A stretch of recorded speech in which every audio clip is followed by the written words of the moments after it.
Hello everyone. So maximum we have covered each and every point of this friction. So थोड़ा सा point बचा है जिसका नाम है बेल्ट फ्रिक्शन और एक लैडर फ्रिक्शन. बेल्ट फ्रिक्शन के अंदर के दो टाइप्स है, एक है to lift the load and second one है टू होल्ड द लोड. ये दोनों चीज़ें देखना है. उसके बाद में लैडर फ्रिक्शन है. लैडर फ्रिक्शन के अंदर के केस नंबर 1, केस नंबर 2 और केस नंबर 3, ये तीनों केसेस देखना है. उसके ऊपर एक न्यूमेरिकल भी देखना है अपने को. ठीक है, ये इतना अगर पॉइंट्स हो गए तो ये चैप्टर यहाँ पे कंप्लीट होता है. So we will complete our full static in this. जो भी है ये चैप्टर ख़त्म होने के बाद में अपना फुल स्टैटिक्स अपना ख़त्म हो जाएगा. ठीक है, उसके बाद में अपन ने क्या क्या देखा है अभी तक फ्रिक्शन के अंदर, एक बार छोटे जल्दी से रिवाइज कर लेते हैं इन शॉर्ट में. फ्रिक्शन देखा. फ्रिक्शन मतलब क्या आता है? रेजिस्टिव फोर्स आता है. Resistive force acting on a body in opposite direction of motion. ठीक है, ये फ्रिक्शन होता है. फिर टाइप्स ऑफ फ्रिक्शन देखा दो. एक सेकेंड.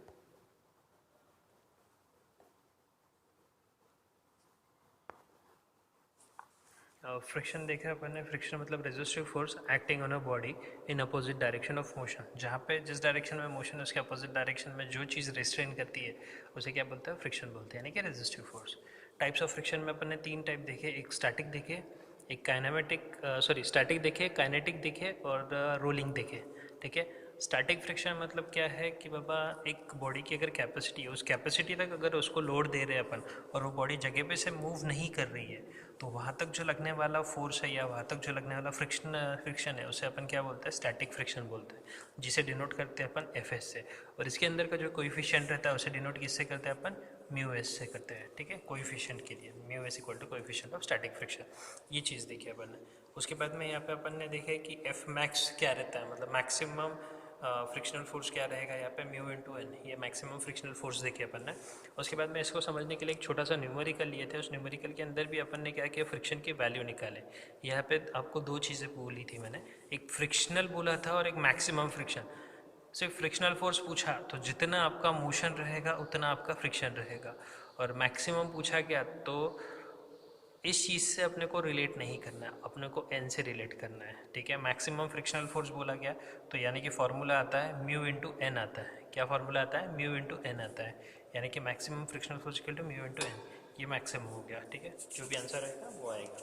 काइनेटिक फ्रिक्शन या डायनामिक फ्रिक्शन उसे डिनोट करते हैं एफ के से. ठीक है, यहाँ पे क्या है कि बाबा एक बॉडी है, अगर वो बॉडी जस्ट मूव हो रही है, जस्ट मूव यानी कि एक बॉडी है, वो बॉडी क्या कर रही है? अपने जगह पे से थोड़ा सा इंस्टेंट मूव. जैसे ये बॉडी है, इसके ऊपर एक लोड लग रहा है, ये लोड क्या हो रहा है? इसको जस्ट मूव कर रहा है. इसको अगर जस्ट मूव कर रहा है विद अ मॉडरेट या कांस्टेंट स्पीड अगर मूव हो रहा है तो इसे अपन बोलते हैं काइनेटिक. इसे क्या बोलते हैं? Kinetic friction. इस बॉडी की कैपेसिटी अगर 10 किलो न्यूटन है या 10 न्यूटन है और इसके ऊपर अगर 10.01 न्यूटन का मोशन लगा है तो ये बॉडी थोड़ी सी मूव होगी, और जो कांस्टेंट स्पीड से ये मूव होगी उसे अपन बोलते हैं काइनेटिक फ्रिक्शन. ठीक है, इसे डिनोट किया जाता है एफ के से, और इसके अंदर एक कोएफिशिएंट आता है कोएफिशिएंट ऑफ फ्रिक्शन, उसे डिनोट किया जाता है म्यू के से. ये हमेशा याद रखना, ये हमेशा आप लोग याद रखना कि काइनेटिक फ्रिक्शन ये स्टैटिक फ्रिक्शन से हमेशा छोट कम रहता है. काइनेटिक फ्रिक्शन ये हमेशा स्टैटिक फ्रिक्शन से कम रहता है, because the friction in static is more than kinetic. ये याद रखो, अगर स्टैटिक मोर है काइनेटिक से तो स्टैटिक का कोएफिशिएंट भी ज़्यादा रहेगा किससे? काइनेटिक से. ये चीज़ें क्लियर है आपकी?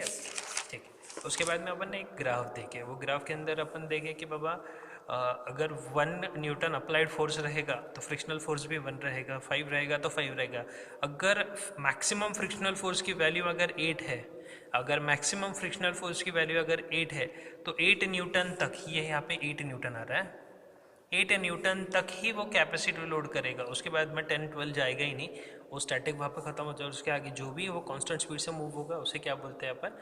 काइनेटिक फ्रिक्शन बोलते हैं. ये अपन ने इस ग्राफ में देखे हैं. ठीक है, उसके बाद में एंगल ऑफ फ्रिक्शन देखिए अपन. एंगल ऑफ फ्रिक्शन के अंदर क्या बताया? एक बॉडी है, अगर वो इंस्टेंट जस्ट मूव हो रही है, verge of motion just move हो रही है, तो वो इम्पेंडिंग फ्रिक्शन देता है. वो इम्पेंडिंग फ्रिक्शन के अंदर जो रिजल्टेंट फॉर्म होता है, वो रिजल्टेंट और वो नॉर्मल के बीच का एक एंगल फॉर्म होता है. वो एंगल को अपन क्या बोलते हैं? फाई बोलते हैं. ठीक है, वो एंगल का नाम दिया है अपन ने, फाई दिया है. उसके बाद में अपन ने कुछ स्टैंडर्ड डेरिवेशंस देखे जिसके अंदर फाई की वैल्यू अपन ने फाइंड आउट किए. फाई की वैल्यू आती है tan इनवर्स ऑफ म्यू. ये कैलकुलेट किए थे अपन ने. ठीक है, then we have seen angle of repose which is denoted by letter alpha. उसके अंदर देखा अपन ने जो एक पैरामीटर है, अभी जैसे ये एक ऑब्जेक्ट है, ठीक है, ये दो सरफेस है, ये सरफेस के ऊपर का ये मतलब ये है ऑब्जेक्ट है। अगर ये दोनों सरफेस मूव हो रही है, ये दोनों सरफेस अगर मूव हो रही है, तो ये ऊपर वाला सरफेस अगर कुछ एंगल के ऊपर दे रहा है, तो यहाँ पे क्या होगा, ये जो ऑब्जेक्ट रहेगा, ये ऑब्जेक्ट क्या करेगा, मूव होने की कोशिश करेगा नीचे।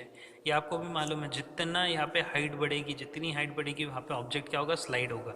जिस पॉइंट पे ये ऑब्जेक्ट स्लाइड होना शुरू होगा, जिस पॉइंट पे ये एंगल ऑब्जेक्ट स्लाइड होना शुरू होगा, वो पॉइंट को नोट करना है। और यहाँ पे जो एंगल फॉर्मेशन है, जितना इंक्लिनेशन है, उस इंक्लिनेशन को अपन बोलते हैं एंगल ऑफ रिपोज, जिसे डिनोट करते हैं लेटर अल्फा से।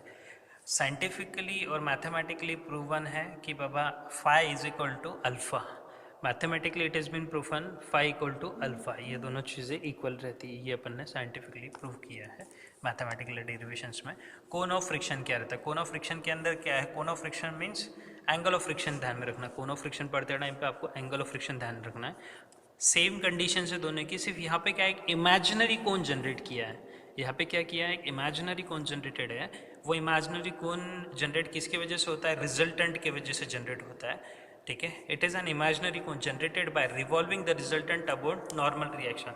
यस्टरडे एज आई से मतलब टोल्ड यू, ये जो नॉर्मल है, ये नॉर्मल के अबाउट अगर मैं रिजल्टेंट को मूव करता हूँ, अगर ये नॉर्मल के अराउंड अगर मैं ये रिजल्टेंट को मूव करता हूँ, तो यहाँ पे एक इमेजिनरी कोन बनेगा। जिस टाइप से यहाँ पे मूव कर रहा हूँ, ये इमेजिनरी कोन बनेगा। ये इमेजिनरी कोन बनने के बाद में इसका जो रेडियस रहेगा, वो directly we can say that ये पॉइंट से लेके यहाँ तक का उसका रेडियस यानी कि एफ मैक्स रहेगा, जिसे अपन डिनोट करते हैं म्यू इंटू एन से, ठीक है। वो उसका रेडियस हो गया। और उसके बाद में इसके अंदर का जो एंगल रहेगा, सेमी एंगल बोल रहा हूँ मैं, हाफ, क्योंकि ये पूरा एंगल मैं बताया नहीं आपको। यहाँ पे से सिर्फ इतना जो एंगल है, ये एंगल अपन यहाँ से ले सकते हैं, ये एंगल फाई रहेगा, जिसे अपन बोलते हैं एंगल ऑफ फ्रिक्शन, ठीक है, जिसे अपन बोलते हैं एंगल ऑफ फ्रिक्शन, या तो उसे बोलते हैं सेमीकोन ऑफ एंगल, सेमीकोन एंगल, ठीक है। अगर किसी ने पूछा या तो एग्जाम में पूछा गया what is the full angle of cone of friction, या तो बोला गया ये पूरा एंगल कितना है, ये पूरे एंगल की वैल्यू कितनी है, तो ये पूरे एंगल की वैल्यू कितनी आएगी, 5 + 5 यानी कितना हो गया, 2π, ये पूरे एंगल की वैल्यू। और अगर बोला ही ये सेमीकोन एंगल कितना है, तो सेमीकोन एंगल कितना रहेगा, सिर्फ 5 रहेगा, ठीक है। ये फुल एंगल और सेमी एंगल सिर्फ 5 रहेगा। ये चीज़ें याद रखनी है यहाँ पे अपने को, ठीक है। Then we have seen rolling friction. Rolling friction को डिनोट किससे किया जाता है, एफ आर से डिनोट किया जाता है। रोलिंग फ्रिक्शन के अंदर क्या होता है, if a body rolls on another body, अगर ये बॉडी है, ये बॉडी जस्ट मूव हो रही है, याद रखो मैं क्या बोल रहा हूँ, ये बॉडी अगर होल्ड जगह पे ही है, तो ये जगह पे होने की वजह से ये क्या हो रही है, स्टैटिक हो गया। अगर ये जस्ट मूव हो रही है, जस्ट मूव होने की वजह से ये क्या हो गया, काइनेटिक्स हो गया, बराबर है, काइनेटिक फ्रिक्शन। और अगर ये रोल हो रही है, अगर ये बॉडी रोल अप हो रही है, मतलब इसकी स्पीड ज़्यादा हो गई, ये स्पीड ज़्यादा हो गई, मतलब क्या हो गया, ये क्या हो करेगी, वो जगह पे से रोल करना शुरू करेगी, ठीक है। ये पेंसिल जगह पे ही रुकी है, ये क्या हो गया, ये हो गया स्टैटिक। इसके बाद में ये बॉडी अगर जगह से मूव हो रही है, तो ये क्या हो गया, काइनेटिक्स। और उसके बाद में अगर ये डायरेक्टली स्पीड से मूव हो रही है, ये स्पीड से मूव हो रही है, तो मूव होने की वजह से इसमें क्या आ गया, रोलिंग फ्रिक्शन आ गया, ठीक है। अब ये चीज़ मैंने कल भी बताई थी, ये चीज़ आज भी बता रहा हूँ, ये हमेशा याद रखना है। Coefficient of static friction will be always more than coefficient of kinetic and coefficient of rolling. Coefficient of kinetic friction will be more than coefficient of rolling friction. Exam में ऐसा पूछा जा सकता है कि बाबा coefficient of rolling friction is less than coefficient of static and kinetics, true और false, ठीक है। तो ये चीज़ें याद रखनी है। सेम अगर कोएफिशिएंट ऑफ स्टैटिक ज़्यादा रहा तो फिर फ्रिक्शनल फोर्स भी ज़्यादा ही रहेगा, तो इसलिए फ्रिक्शनल फोर्स की वैल्यू स्टैटिक की ग्रेटर देन है काइनेटिक से और ग्रेटर देन है रोलिंग से, ये चीज़ें याद रखनी है। यहाँ पे एक फॉर्मूला दिया था मैंने कि बाबा रोलिंग फ्रिक्शन का एग्जैक्ट वैल्यू कितनी है, अपन मैक्सिमम फ्रिक्शनल कितना लेते थे, म्यू इंटू एन लेते थे, but in case of rolling friction we have to by heart this formula कि यहाँ पे rolling friction will be equal to mu N by R रहेगा हमेशा। म्यू एन बाय आर, या उसे लिख सकते हैं अपन म्यू डब्ल्यू बाय आर। इतना फॉर्मूला आपको बाय हार्ट करके रखना है। उसके बाद में अपन ने लॉज ऑफ फ्रिक्शन देखे। लॉज ऑफ फ्रिक्शन के अंदर अपन ने क्या देखे कि frictional force is always acting opposite to the motion. मैंने बताया था जैसे एक बॉडी है, ये बॉडी की अगर एक साइड में अगर मोशन लगा है तो वहाँ पे दूसरी साइड में उसको रेजिस्ट करने के लिए एक फोर्स वहाँ पे रिएक्ट होगा या फोर्स वहाँ पे डेवलप होगा। उस फोर्स को अपन क्या बोलते हैं? फ्रिक्शनल फोर्स बोलते हैं।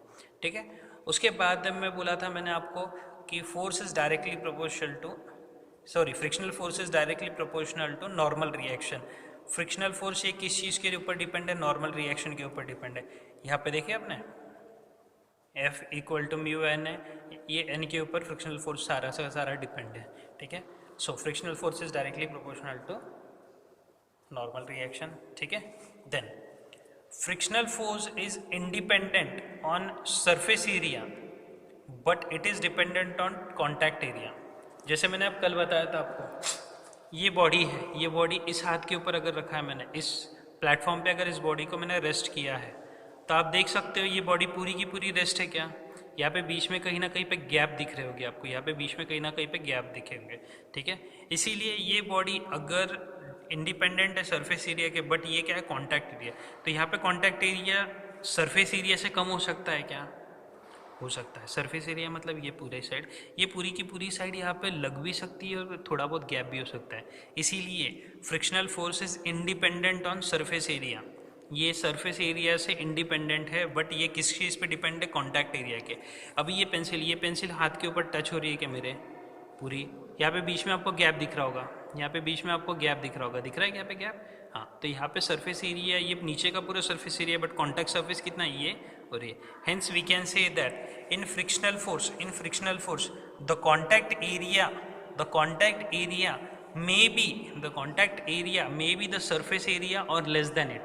may be the surface area or less than it, ये थर्ड पॉइंट के अंदर समझ में लो आप। उसके बाद में फोर्थ पॉइंट क्या है?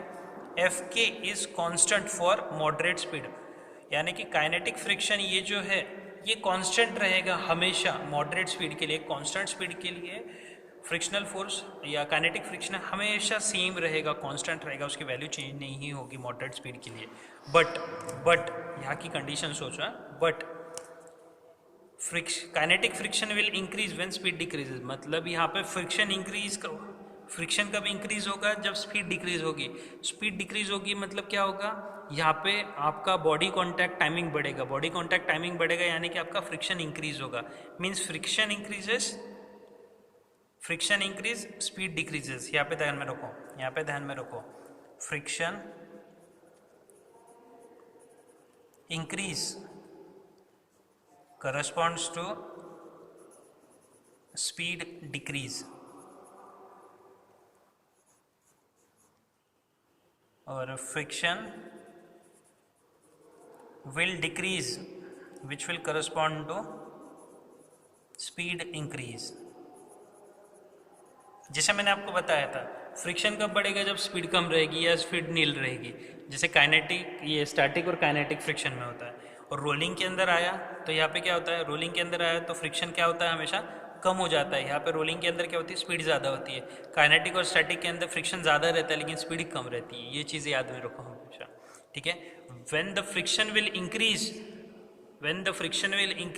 the speed will decrease, when the friction will increase the speed will decrease, and the friction will decrease the speed is increased। अगर किसी ने पूछा है कि बाबा एक बॉडी है, ये बॉडी दी है, इस बॉडी के लिए फ्रिक्शन बहुत कम है, इस बॉडी का फ्रिक्शन बहुत कम है, यहाँ पे इसके रिजल्ट क्या हो सकते हैं? इसकी स्पीड ज़्यादा होगी या कम होगी? तो अगर इस बॉडी का फ्रिक्शन कम है तो इस बॉडी की स्पीड ज़्यादा होगी, ये चीज़ याद रखनी है। Then we have seen wedge friction के बारे में अपन ने देखा। वेज है? एक तो ट्रायंगुलर रह सकता है या तो ट्रेपेजोइडल शेप का, एनी शेप के रह सकते हैं। ठीक है, यहाँ पे अपन ने क्या बोला? ट्रायंगुलर और ट्रेपेजोइडल शेप। वेज कब यूज़ करते हैं? जब एक हैवी बॉडी लिफ्ट करनी रहेगी, तो उसे अपन क्या करते हैं? एक वेज रिएक्शन से उसको लिफ्ट करते हैं। यहाँ पे हॉरिजॉन्टल फोर्स की वजह से। यहाँ पे W1 और W2 ऐसे दो वेजेस बताए। W1 को अपने को लिफ्ट करना है वर्टिकली, तो यहाँ पे लिफ्ट किस बेसिस पे कर रहे हैं? अपन हॉरिजॉन्टल फोर्स के बेसिस पे कर रहे हैं। यहाँ पे एक P नाम का मोशन लगाया है। जैसे ही ये दो फोर्सेस है, देखो क्या बोल रहा हूँ, ये दो रिएक्शंस है, ये W1 है और ये W2 है। अगर मैं यहाँ पे W1 अगर मैं यहाँ पे W2 को लोड लगाऊंगा तो W1 क्या करेगा, इंक्रीज करेगा, ठीक है। ऐसे अगर मैं यहाँ पे इसको लोड देता हूँ तो ये बॉडी ऑटोमेटिक ऊपर जाएगी, ये बॉडी ऑटोमेटिक ऊपर जाएगी। इस टाइप से ये वेज फ्रिक्शन एक्ट होता है। मतलब वेज फ्रिक्शन में कैसा रहता है कि यहाँ पे ये W1 है, ये ठीक है, यहाँ पे अगर मैं P लोड लगाता हूँ तो ये बॉडी ऊपर मूव होती है, अगर मैं ऐसा लोड लगाता हूँ तो ये बॉडी क्या करेगी, ऊपर मूव करेगी। सेम यहाँ पे अगर P लोड लगा W2 पे तो W1 ऊपर होगा, ठीक है। ये होता है वेज फ्रिक्शन के अंदर के कॉन्सेप्ट। वेज फ्रिक्शन के अपन ने FBD देखे थे। FBD के अंदर का अपन ने क्या किया, सबसे पहले कॉन्टैक्ट एरिया निकाल लिया 1 2 3। अपन ने दोनों वेजेस को अलग अलग कर लिए, 3 कॉन्टैक्ट एरियाज अपने पास में। 3 कॉन्टैक्ट एरिया की वजह से अपने W2 का देखिए सबसे पहले। W2 के लिए यहाँ पे क्या है, एक नॉर्मल रिएक्शन एक्ट होगी यहाँ पे, ये W2 की होगी, ये W2 यहाँ पे नॉर्मल रिएक्शन होगी N1। यहाँ तक क्लियर है। अब ये सरफेस और ये सरफेस यहाँ पे कांटेक्ट में, इसीलिए इसका लोड ये भी कैरी कर रहा है और इसका लोड ये दे रहा है, तो यहाँ पे N2 का एक रिएक्शन रहेगा। और ये इसका जो एक सरफेस है वो यहाँ पे भी रेस्ट है, ठीक है। ये इसके ऊपर कुछ प्रेशर दे रहा है तो ये भी यहाँ से प्रेशर देगा, इसीलिए यहाँ पे N3। इसलिए नॉर्मल रिएक्शन होके N1 N2 और N3 के 3 नॉर्मल रिएक्शंस आ गए। अब ये जो बॉडी है, ये बॉडी कहाँ पे मूव हो रही है, टूवर्ड्स लेफ्ट साइड मूव हो रही है, तो यहाँ पे frictional force towards right side रहेगा। म्यू इंटू N1 बता दिया है यहाँ पे, ठीक है। अब ये बॉडी ऐसी मूव हो रही है और ये बॉडी ऊपर मूव हो रही है, ये बॉडी ऐसी जा रही है, बॉडी ऊपर, तो यहाँ पर रबिंग कहाँ पे हो रही है, ऊपर की साइड में हो रही है, ठीक है, रबिंग ऊपर। लेकिन इसका जो लोड जा रहा है, ये लोड नीचे की साइड में जा रहा है, इसलिए यहाँ पे फ्रिक्शन ऊपर की साइड में जाएगा। सेम ये बॉडी ऊपर जा रही है तो इसका लोड कहाँ पे आएगा, डाउनवर्ड आएगा। ये बॉडी ऊपर जा रही है इसलिए इसका लोड डाउनवर्ड आएगा, यहाँ पे म्यू N2 आ गया। अब ये बॉडी वापस से ऊपर जा रहा है तो यहाँ पे से जो सरफेस है, यहाँ पे एक सरफेस का लोड आएगा, उसे बोलते हैं अपन म्यू N3। ये फ्रिक्शनल फोर्स हो गया, ठीक है। ये मैक्सिमम फ्रिक्शनल फोर्सेस बता दिए। इसके हिसाब से अपन FBD देखें। FBD देखने के बाद में then we have seen the different parameter. Belt friction देखे अपन ने। बेल्ट फ्रिक्शन के अंदर क्या होता है, यहाँ पे दो टेंशन, एक पुली है, यहाँ पे टेंशन T1 और T2 है। T1 मतलब टाइट साइड ऑफ टेंशन आ गया, और T2 मतलब स्लैक साइड। यहाँ पे कैसा है कि बाबा ये जो पुली है, ये पुली यहाँ से खींच रही है, ये पुली क्या कर रहा है, यहाँ से खींच रहा है। और यहाँ पे जो नीचे एक को लोड लगा रहता है, वो लोड क्या रहता है, यहाँ पे स्लैक साइड है। जितना टेंशन इसके अंदर रहेगा उतना टेंशन इसमें नहीं रहेगा, जितना इसके अंदर रहेगा उतना इसमें नहीं रहेगा। ये चीज़ है मैकेनिकली प्रूवन है, इसीलिए यहाँ पे डायरेक्टली बताया है कि T1 के अंदर का टेंशन ज़्यादा है, T2 के अंदर का स्लैक साइड है, टेंशन कम है, इसलिए उसको स्लैक साइड बोला गया। अब एंगल ऑफ कांटेक्ट, ये दोनों टेंशन का T1 और T2 के बीच का जो रहेगा वो थीटा रहेगा, कांटेक्ट एंगल, जिसे लैप एंगल भी बोला जाता है। अब टेंशन रेशो, अभी मैंने कल भी आपको बताया, आज भी बता रहा हूँ, टेंशन रेशो के ऊपर आपको फॉर्मूलाज पूछे जा सकते हैं या MCQs पूछे जा सकते हैं कि टेंशन रेशो की वैल्यू क्या रहेगी। टेंशन रेशो को हमेशा याद रखना है कि टाइट अपॉन स्लैक, यानी कि T1/T2, यानी कि उसका डायरेक्टली फॉर्मूला है E⁻μ थीटा। म्यू की वैल्यू वेरी करेंगी, म्यू की वैल्यू डिफरेंट रहेगी हर एक केसेस में। ये आपको क्वेश्चन गिवन रहेगा, म्यू की वैल्यू जो भी रहेगी वो क्वेश्चन में गिवन रहेगा, ठीक है। उसके बाद में अपन ने देखा फ्रिक्शनलेस पुली। फ्रिक्शनलेस पुली यानी कि क्या हो रहा है, आपकी जो पुली है इसके अंदर फ्रिक्शन ही नहीं है, ठीक है। फ्रिक्शन नहीं है मतलब क्या, म्यू = 0 आ गया कंसेप्चुअली, ठीक है। यहाँ पे टाइट साइड आ गई। अब इसके अंदर क्या है, फ्रिक्शनलेस पुली के अंदर रेशो क्या आ गया वापस, T1/T2, जिसका फॉर्मूला अपन के पास मालूम है E⁻μ∽। म्यू की वैल्यू ऑलरेडी 0 है, 0 पुट कर दी इनटू थीटा, ठीक है। अब E⁻0 की वैल्यू आपको मालूम होनी चाहिए, E⁻0 की वैल्यू हमेशा 1 रहती है, ठीक है। So E⁻0 will be equal to 1 और 1⁻θ = 1, ठीक है। अब equal to T1/T2 equal to E⁻0 equal to 1। Clear है यहाँ तक, T1/T2 इक्वल टू 1। इसे अपन ऐसे लिख सकते हैं, T1 = T2 लिख सकते हैं। अब दो चीज़ें यहाँ पे क्लियर हुई आपकी, एक फ्रिक्शन पुली और एक फ्रिक्शनलेस पुली। अगर फ्रिक्शन वाली पुली बोला है आपको तो T1/T2 की वैल्यू कितनी रहेगी, E⁻μθ रहेंगी। ये किस चीज़ में रहेगी, फ्रिक्शन पुली के अंदर रहेगी। और फ्रिक्शनलेस पुली के अंदर क्या रहेगा, T1/T2 की वैल्यू क्या रहेगी, 1 रहेगी। ये चीज़ें आपको याद करनी है। फ्रिक्शन पुली के अंदर E⁻μθ यानी कि T1/T2, फ्रिक्शन पुली के अंदर E⁻μθ यानी कि T1/T2, और फ्रिक्शनलेस के अंदर 1 रहेगी आंसर, T1/T2 का आंसर, ठीक है। ये चीज़ें क्लियर करके रखो। फिर जनरलाइज केस देखिए अपन ने, एक वेज दिया है, एक वेज के ऊपर P नाम का फोर्स है, मोशन है वो मोशन लगाने के बाद में उसके अंदर कितना डिफॉर्मेशन होगा, क्या होगा, उसको अपन ने बाइफरकेट किया, उसको जनरलाइज किए, सारे लोड अपन ने डिस्ट्रीब्यूट किए। सारे लोड डिस्ट्रीब्यूट करने के बाद में यहाँ पे मोशन की वैल्यू अपन ने निकाले थे। मोशन की value P equal to W sine theta plus mu W cos of theta. यहाँ पे कल भी चीज़ बोला था मैंने, थीटा जिस भी एक्सिस को रहेगा, थीटा जिस भी एक्सिस को कोइंसाइड करेगा वो एक्सिस को अपन कॉस लेते हैं। थीटा जो भी साइड या जो भी एक्सिस को नियर बाय रहेगा उस एक्सिस को अपन हमेशा कॉस लेते हैं। यहाँ पे अगर थीटा रहता तो इसे कॉस लेते थे, यहाँ पे अगर थीटा रहता तो इसे कॉस लेते थे, बट यहाँ पे थीटा कहाँ पे है, यहाँ पे है, तो यहाँ पे अपन ने कॉस लिया। यहाँ पे थीटा है क्या, नहीं, इसीलिए यहाँ पे साइन लिया। अपन बेसिकली अपन हमेशा क्या बोलते हैं कि एक्स एक्सिस को ही अपन कॉस लेते हैं, एक्स एक्सिस को ही अपन कॉस लेते हैं, बट यहाँ पे एक्स एक्सिस को थीटा है क्या, नहीं, यहाँ पे वाई एक्सिस पे थीटा है, इसीलिए अपन ने वाई एक्सिस को थीटा लिया है। ये चीज़ वापस से याद रखो, ये चीज़ वापस से याद रखो आप लोग कि जिस एक्सिस के रिलेट में थीटा दिया है उस एक्सिस को अपन कॉस बोलते हैं। उस एक्सिस पे अपन फॉर्मूला बाइफरकेट करते टाइम पे कॉस लिखेंगे, ठीक है। ये हो गया। उसके फॉर्मूलाज देखिए अपन ने सिंप्लीफाई किया, यहाँ पे n की वैल्यू मिली आपको और p की वैल्यू मिल गई, ठीक है। उसके ऊपर अपन ने क्वेश्चंस देखे, जनरलाइज क्वेश्चंस देखे। यहाँ पे एक लोड दिया था, एक मतलब एक वेज दिया था, उस वेज को एक प्रेशर लग रहा है, यानी कि मोशन दिया है वो 30 डिग्री के एंगल पे। यहाँ पे w की वैल्यू दी है 300 न्यूटन, म्यू इक्वल टू 0.3 दिया है, और यहाँ पे क्या बोला है, p फोर्स निकालना है, p फोर्स फाइंड करना है। p फोर्स यानी कि ये फॉर्मूला आ गया, ठीक है। ये जो डायग्राम है इसको सिंप्लीफाई करो, सिंप्लीफाई करने के बाद में ये आंसर आपको मिलेगा। यहाँ पे इसका जो W है, ये W कहाँ पे एक्ट होगा, CG से डाउनवर्ड डायरेक्शन में एक्ट होगा। उसे दो कंपोनेंट्स में आपको डिवाइड करना है या दो कंपोनेंट्स में आपको उसको डिफ्रेंशिएट करना है। डिफ्रेंशिएट करने के बाद में आपके पास में ये सिंप्लीफाइड जनरलाइज केस आ जाएगी। ये केस आने के बाद में summation of f of y लगाओ, f ऑफ y होने के बाद में आपका n का वैल्यू मिलता है। फिर फ्रिक्शन का फॉर्मूला लगाओ, फ्रिक्शन का फॉर्मूला लगाने के बाद में आपको डायरेक्टली फ्रिक्शन का फॉर्मूला लगाया अपने, फ्रिक्शन माइनस म्यू एन, ठीक है, friction equal to mu N आ गया आपके पास में, फ्रिक्शन का आंसर आ गया। फिर summation of F of x लगाया आपने, डायरेक्टली आंसर आपको p इक्वल टू 227 आंसर आता है। इसके लिए कैल्सी लगेगा आपको, ठीक है, 227। और उसके बाद में क्वेश्चन नंबर 2 देखे अपन ने। क्वेश्चन नंबर 2 भी बहुत सिंप्लीफाइड केस था, उसके अंदर भी सारी चीज़ें अपन ने कवर अप किए। क्वेश्चन नंबर 3 देखे, इसको सिर्फ एक बार आप रिवाइज करते चलो, कल के वीडियो में मैंने सारी चीज़ें बताई थी, इसको रिवाइज करते चलो। Then we have seen this question, इसके अंदर भी अपन ने सारे कंसेप्ट देखे। मैंने बार बार आपको बोल रहा हूँ कि ये जो क्वेश्चंस आपके सामने दिए, इस क्वेश्चंस के सिवा कुछ नहीं आएगा आप लोगों को एग्जाम में। यहाँ पे सिर्फ वैल्यूज़ चेंज होगी, यहाँ पे सिर्फ वैल्यूज़ चेंज हो सकती है, लेकिन फॉर्मेट यही रहेंगे क्वेश्चंस के। आप लगे तो यहाँ पे भी आपके मन से लिख सकते हो, यहाँ पे 981 की वैल्यू दी है, आप यहाँ पे एज्यूम करो 800 न्यूटन, यहाँ पे 100 दिया है, यहाँ पे 50 न्यूटन एज्यूम करो, ये आपके ऊपर है। आप कोई भी वैल्यू कितनी भी ले सकते हो, ये न्यूमेरिकल है, न्यूमेरिकल के अंदर वैल्यू 0 टू इन्फिनिटी आप कुछ भी एज्यूम करो, वो आपके एजम्पशन के ऊपर बेस्ड रहेगा।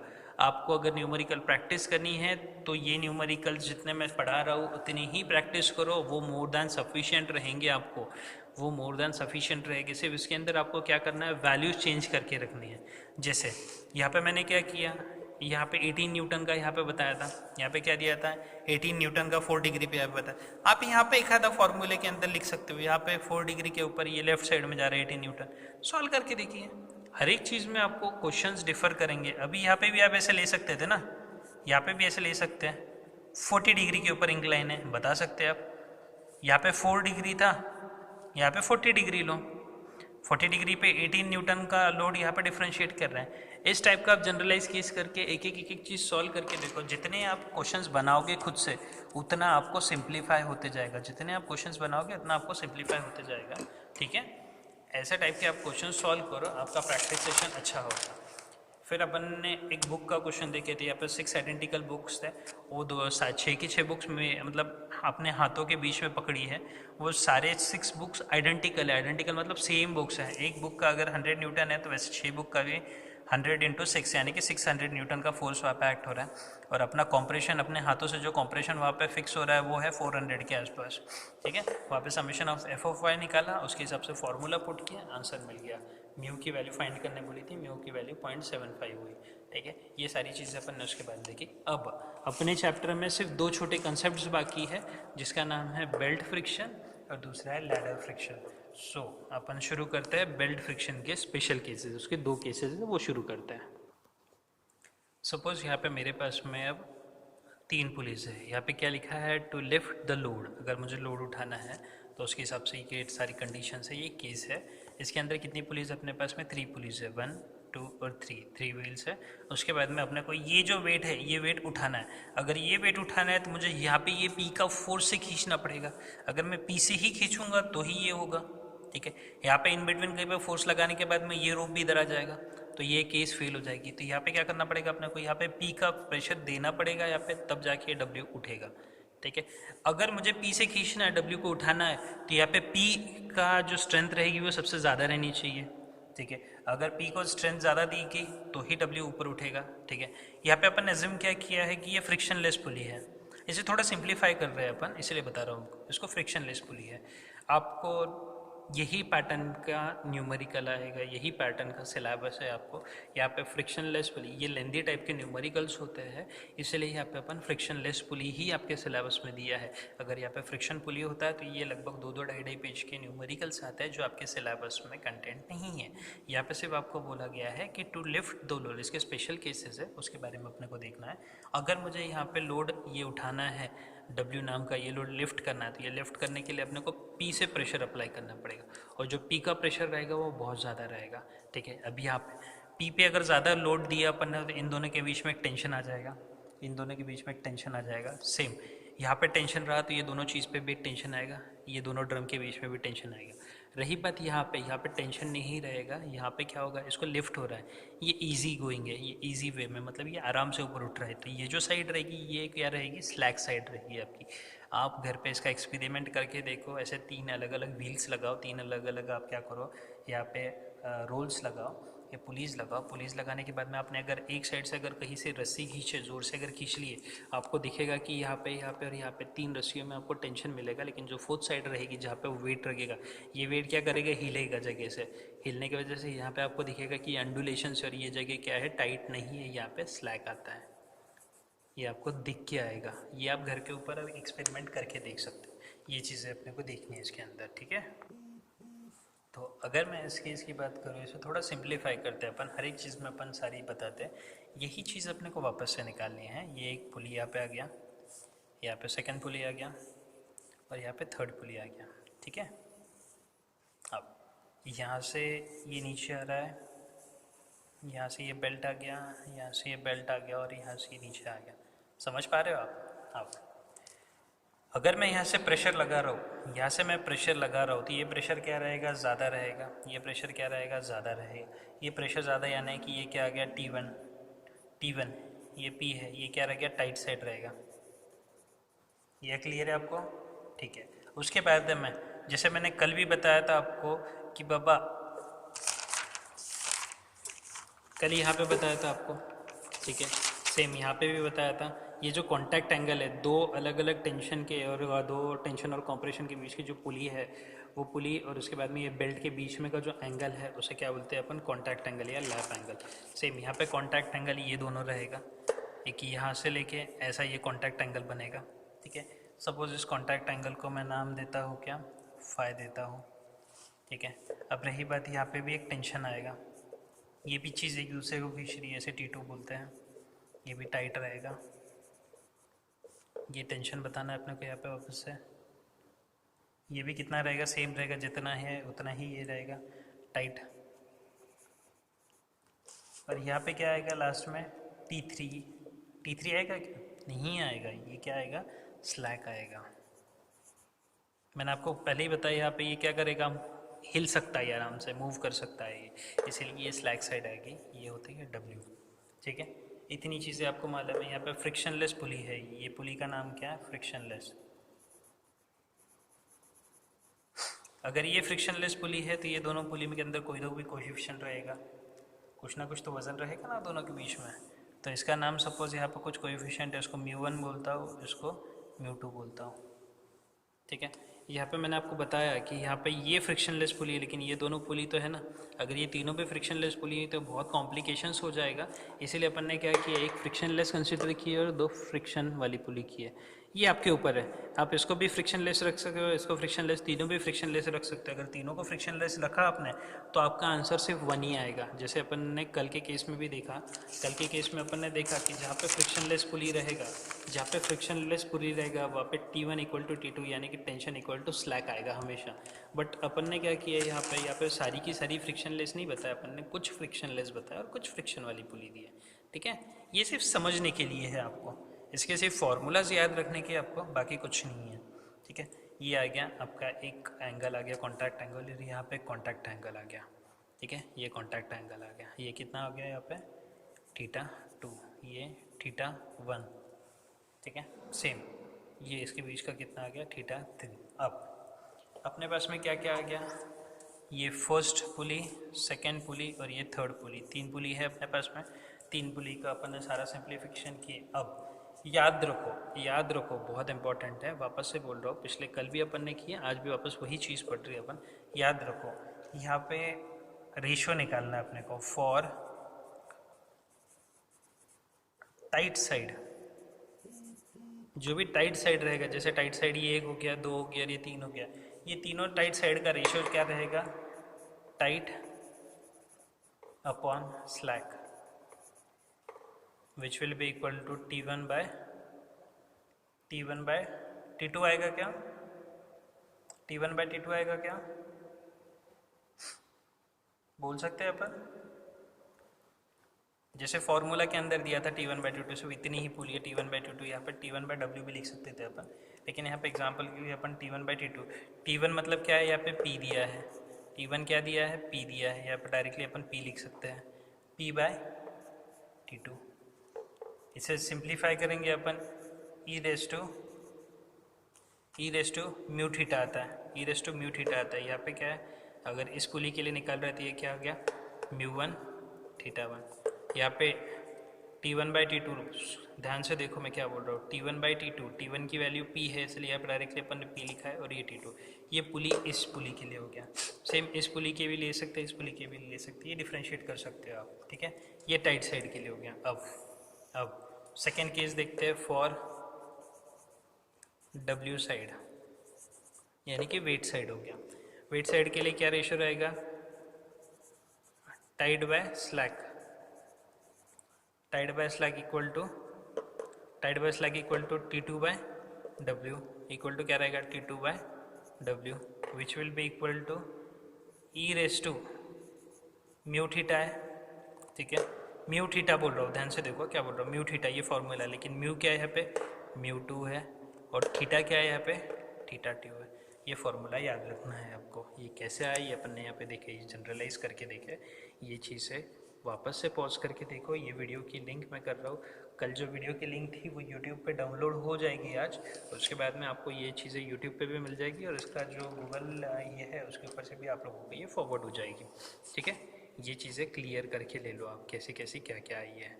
यहाँ पे अपन ने देखा टू लिफ्ट द लोड, यहाँ पे क्या किया, लोड को लिफ्ट किया अपन ने। ठीक है, सेकेंड जो केस है, सेकेंड केस के अंदर अपने को देखना है टू होल्ड द लोड। ठीक है, टू होल्ड द लोड, यहाँ पे वापस से अपने पास में कितनी पुली है, ये एक पुली है, ये सेकेंड है, और ये थर्ड, ऐसे 3 पुली है अपने पास में।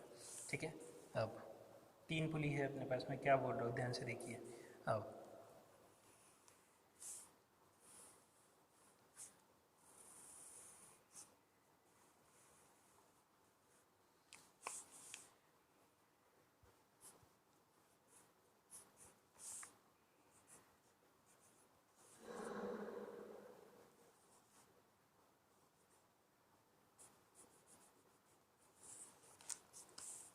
ये ऐसा क्यों बताया यहाँ पे क्या लिखा है, होल्ड लिखा है, मतलब इसको लिफ्ट करना है क्या अपने को, ये W को लिफ्ट करना है क्या, इसको सिर्फ रुका के रखना है, इसको सिर्फ जगह पे ही रखना है। तो यहाँ पे प्रेशर देने की ज़रूरत है कि अपने को यहाँ पे P नाम का प्रेशर नीचे खींचने की ज़रूरत है क्या, यहाँ पे P नाम का प्रेशर नीचे आएगा ही नहीं, ये P नाम का प्रेशर जगह पे रुक जाएगा, तो ये W भी जगह पे ही, यानी कि होल्ड हो रहा है। ठीक है, वापस इसका कोएफिशिएंट ऑफ फ्रिक्शन μ1, इसका कोएफिशिएंट ऑफ फ्रिक्शन μ2, यहाँ पे एक एंगल बनेगा, ये एंगल का नाम देते हैं अपन θ1, यहाँ पे एक एंगल बनेगा, इसका नाम देते हैं अपन θ2, ये फ्रिक्शन लेस है। ठीक है, इतनी चीज़ें ध्यान में रखो, ये फ्रिक्शन लेस है। अब ध्यान से देखो क्या बोल रहा हूँ, अगर यहाँ पे मैं प्रेशर देता हूँ, अगर मैं यहाँ पे लोड देता हूँ, ये चीज़ अगर खींचूंगा, अगर ये चीज़ खींच के रखी है तो यहाँ पे टेंशन रहेगा, अगर ये चीज़ खींच के रखी तो यहाँ पे टेंशन रहेगा। लेकिन यहाँ पे मैं खींच रहा हूँ कि नीचे नहीं, यहाँ पे ये जगह पे ही स्टॉप कर दिए है। जगह पे स्टॉप करने की वजह से यहाँ पे क्या होगा, यहाँ से यहाँ तक का जो पोर्शन रहेगा वो इन दोनों के अंदर टेंशन क्रिएट करेगा। यहाँ से यहाँ तक का जो पोर्शन रहेगा वो ये दोनों में क्या करेगा, टेंशन क्रिएट करेगा। सेम यहाँ से यहाँ तक का जो भी ये बेल्ट रहेगा उसके अंदर भी क्या आ जाएगा, वापस से टेंशन आ जाएगा। टेंशन आ जाएगा कि यहाँ पे ध्यान से देखो क्या बोल रहा हूँ मैं। अगर मैं यहाँ पे होल्ड कर रहा हूँ, अगर मैं यहाँ पे होल्ड कर रहा हूँ, तो होल्ड करने के वजह से, होल्ड करने की वजह से इस पुली के अंदर या तो इस बेल्ट के अंदर क्या आ जाएगा, टेंशन आ जाएगा, जिसे T2 बोलते हैं अपन, टाइट साइड। यहाँ तक क्लियर है? इसे T2 बोलेंगे अपन, टाइट साइड। यहाँ तक क्लियर? सो इन केस के, इस केस में क्या होगा, यहाँ पे आपको ये कंडीशन सारी मालूम है। ये पुली नंबर 1 है, पुली नंबर 2 है, पुली नंबर 3 है, ये तीनों पुली के अंदर। यहाँ पे क्या है, ये P होल्ड करके रखा है, ये W को होल्ड करना है अपने को, इसलिए P यहाँ पे स्टेबल हो गया। ठीक है, अब यहाँ पे W अगर होल्ड करके रखना है तो ये जो साइड रहेगी, ये साइड क्या आ जाएगी, टेंशन आ जाएगा यहाँ पे। ठीक है, इसीलिए ये टाइट साइड आ गया, यानी कि टेंशन। याद रखो, दो कंडीशंस बता रहा हूँ। अगर लोड को लिफ्ट करना है, अगर लोड को लिफ्ट करना है तो ये साइड टेंशन आएगा, ये स्लैक आएगा। और लोड को अगर होल्ड करना है तो ये स्लैक आएगा, ये टाइट आएगा। ये चीज़ हमेशा याद रखना। अगर चीज़ को लिफ्ट करना है आपको, तो लिफ्ट करने वाली जो साइड रहेगी, प्रेशर लगाने वाली जो साइड रहेगी, वो प्रेशर लगाने वाली साइड को टाइटनेस आएगा अगर इसको लिफ्ट करना है तो। और होल्ड करना है तो जो स्टेबल वाली साइड रहेगी वहाँ पे स्लैक आएगा, स्लैग आएगा, स्लैग इक्वल टू P। ठीक है, अब यहाँ पे स्लैग आया तो यहाँ पे टेंशन आ गया, ये चीज़ें क्लियर हो गई। अब यहाँ पे अगर टाइटनेस है, ये अगर स्टेबल है, तो ये वाली चीज़ में थोड़ा सा स्लैग रहेगा, लेकिन इसका नाम भी T2 रहेगा। ठीक है, याद रखो, यहाँ पे अगर प्रेशर है तो यहाँ पे थोड़ा ढीला होगा, यहाँ पे ढीला है तो वापस टेंशन आएगा और वापस स्लैग आएगा। ये सिर्फ इतनी क्राइटेरिया आपको ध्यान में रखना है, ये क्राइटेरिया आपको सिर्फ ध्यान में रखना है। एक बार शांतपने से देख लो। अगर होल्ड करना है तो होल्ड करने के लिए अपने पास 3 पुली है, पुली नंबर 1, पुली नंबर 2 और पुली नंबर 3। तीनों पुली के अंदर जो चीज़ अपने को होल्ड करनी है, वो होल्ड वाली जो चीज़ है वो W, ये W में टेंशन रहेगा। उसके जस्ट बाजू वाला जो रहेगा उसमें स्लैग आएगा, उसके बाजू वाला टाइट रहेगा, उसके बाजू वाला स्लैग रहेगा। इतना रखना है। अब for pulley number 1, for slack side, for slack side क्या फॉर्मूला है अपने पास में, ratio tight by slack. Tight by slack यानी कि क्या है, T2 by P। Tight by slack ना, T2 बाय P। ठीक है, T2 बाय P क्या आ गया, ये e raise to mu theta formula है। लेकिन म्यू क्या है यहाँ पे, म्यू क्या है यहाँ पे, μ1, थीटा क्या है, θ1। इतनी चीज़ क्लियर हो गई। For tight side, for tight side ध्यान से देखो क्या बोल रहा हूँ। फॉर टाइट साइड क्या करना है आपको, वापस से ratio tight by slack. Tight by slag का रेशियो क्या है, वापस से फॉर्मूला क्या आएगा, W बाय T2। टाइट क्या है, ये टाइट क्या है, W है। ठीक है, W बाय T2। वापस से फॉर्मूला क्या लगता है, e raise to mu theta. Mu क्या है यहाँ पे, μ2, थीटा क्या है, θ2। इतनी चीज़ें आपको ध्यान में रखनी है। नेक्स्ट अपन देखते हैं लैडर फ्रिक्शन। लैडर फ्रिक्शन में होता क्या है। ठीक है, यहाँ पे क्या दिया है आपको, एक लैडर दिया है, यहाँ पे कंडीशन दिया है, both vertical and horizontal surface are rough. Both vertical और हॉरिजॉन्टल सरफेस रफ रहा, यानी कि यहाँ पे एक ये सरफेस दिया है और ये सरफेस दिया है। ये दोनों सरफेस के अंदर क्या दिया है, यहाँ पे एक लैडर रुका है। ठीक है, ये लैडर रुका है, ये भी सरफेस क्या है, रफ है, और ये वाली सरफेस भी क्या है, रफ, यानी कि यहाँ पे एक फ्रिक्शन आएगा, यहाँ पे भी फ्रिक्शन आएगा। ठीक है, दोनों साइड में फ्रिक्शन आएगा। अब ये चीज़ ऐसी रखी है तो ये वाला प्रेशर नीचे खींचा जाएगा, ये प्रेशर नीचे खींचा जाएगा तो ये इस साइड में जाएगा। इतना चीज़ क्लियर रखो। अगर इसका डेड वेट है, इसके डेड वेट से ये जो अपने लैडर का वेट रहेगा, ये लैडर का वेट नीचे के साइड में प्रेस होगा, ये नीचे के साइड में प्रेस होगा तो ये भी इस साइड में गिरेगा। ठीक है, तो यहाँ पे तो इसको अपन सिंप्लीफाई करते हैं, इसे अपन सिंप्लीफाई करते हैं, ये आपकी लैडर आ गई। ठीक है, लैडर। ये नीचे गिर रहा है इसीलिए यहाँ पे एक फ्रिक्शन आ गया, इस फ्रिक्शन का नाम देते हैं अपन म्यू आर। ये यहाँ पे ये जो लैडर है ये हॉरिजॉन्टली लोड अप्लाई कर रहा है इसलिए यहाँ पे हॉरिजॉन्टली भी एक लोड लगेगा आर बी, इसे अपन आर बी लिखते हैं। ये बी पॉइंट है, ये ए पॉइंट है, ये आर बी पे एक हॉरिजॉन्टल लोड जा रहा है, क्लियर रखो उतना। यहाँ पे ये इस साइड में मूव हो रहा है इसीलिए यहाँ पे ऐसा एक फ्रिक्शन लगेगा। ये ए पॉइंट है, म्यू आर ए, और यहाँ पे एक वर्टिकली लोड लगेगा क्योंकि ये ऊपर से नीचे प्रेशर जा रहा है तो नीचे से भी उसको एक अपलिफ्ट प्रेशर आएगा, उसका नाम देते हैं अपन आर ए। और इस लैडर का एक डेड वेट रहेगा, डेड वेट नीचे गिरेगा जिसका नाम देते हैं अपन डब्ल्यू। क्लियर रखो। ये भी, ये जो है सरफेस ये रफ़ है इसीलिए यहाँ पे कोएफिशिएंट ऑफ फ्रिक्शन म्यू रहेगा। रफ़ है इसलिए कोएफिशिएंट ऑफ फ्रिक्शन म्यू रहेगा, ये भी रफ़ है इसलिए कोएफिशिएंट ऑफ फ्रिक्शन कितना रहेगा, यहाँ पे म्यू रहेगा रफ़।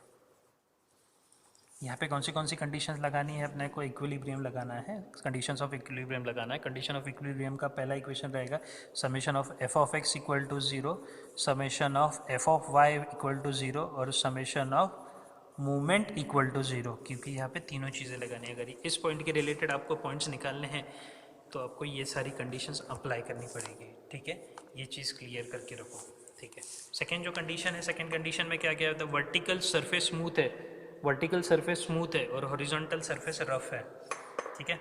अब यहाँ पे ये एक लैडर दिया है, ये बी पॉइंट है, ये ए पॉइंट, ये लैडर दिया है। अब इसका क्राइटेरिया निकालना है, सेम कंडीशन यहाँ पे भी फॉलो करनी है अपने को। यहाँ पे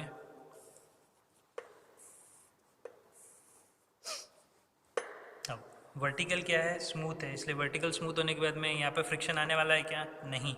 यहाँ पे का म्यू क्या रहेगा, जीरो, म्यू जीरो रहेगा तो इसीलिए यहाँ पे अपवर्ड प्रेशर क्या रहेगा, जीरो रहेगा, ठीक है। यहाँ पे सिर्फ बी पॉइंट ए पॉइंट, यहाँ पे सिर्फ आपको हॉरिजॉन्टल प्रेशर मिलेगा जो आर बी रहेगा, ठीक है।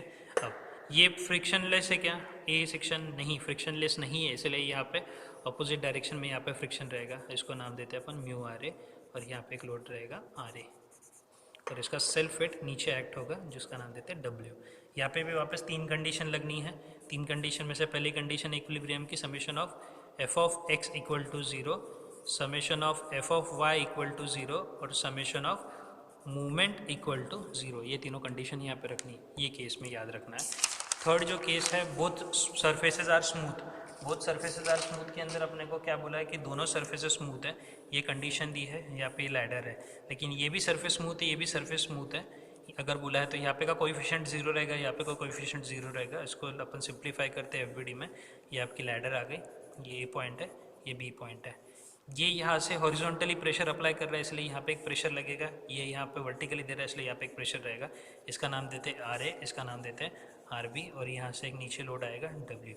यहाँ पे फ्रिक्शन 0 रहेगा इसीलिए ये इक्वल टू 0, और यहाँ का जो फ्रिक्शन रहेगा ये इक्वल टू 0 रहेगा क्योंकि ये फ्रिक्शन लेस है, बहुत स्मूथ है, इसलिए यहाँ पे फ्रिक्शन रहेगा ही नहीं। इसके बाद में क्वेश्चन है, तो क्वेश्चन अपन देखते हैं। ध्यान से देखिए क्वेश्चन क्या दिया है, uniform ladder of weight 300 newton rest against smooth vertical wall and rough horizontal floor making an angle 60 degree with horizontal, find frictional force at floor, mu equal to 0.3। डरने की कोई बात नहीं है, बहुत सिंपल क्वेश्चन है। इस क्वेश्चन के अंदर सिंपली आपको क्या करना है, सबसे पहले एक लैडर निकालनी है। जो क्वेश्चन है उसको ऑन पेपर लेना है। क्वेश्चन ऑन पेपर लेने के बाद में यहाँ पे क्या बताया, एक लैडर है, ठीक है। वो लैडर कहाँ पे रेस्ट कर रही है, वॉल के ऊपर रेस्ट कर रही है, ठीक है।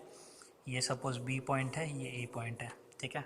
अब यूनिफॉर्म लैडर, वेट दिया है लैडर का कितना दिया है 300 न्यूटन, यानी कि यहाँ से ये डब्ल्यू आएगा 300, ठीक है।